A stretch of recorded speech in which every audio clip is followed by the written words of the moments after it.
RTX 4000 series cards have had so many leaks and rumors, but which one of them are actually true? When should we be expecting these cards, and is it even worth waiting for them? When the 3000 series came out, it blew the 2000 series out of the water, and looking at all the information we have about the 4000 series so far, it looks like it will be happening again. We're going to be going over potential wattage, RAM, the performance increases, the release date, availability, and the price.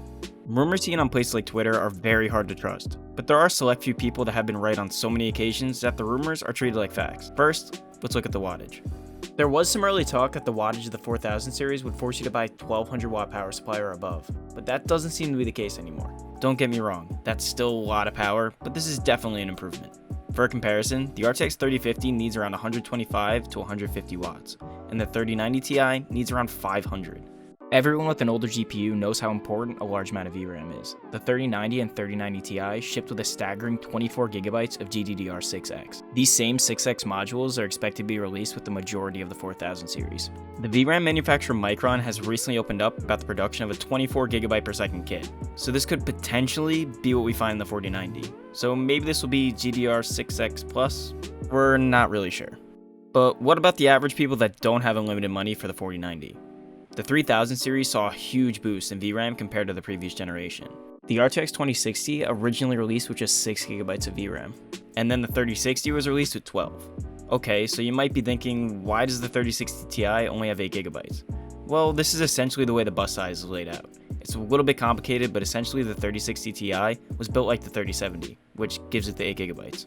But that's besides the point. Nvidia has made a big push in the VRAM market due to the increased popularity of 4K gaming, and because AMD will throw 8GB at a toaster. The 4000 series lineup appears to have 12GB of VRAM on the 4070, which is a solid increase from the 8GB found on the older 3070 and 3070 Ti.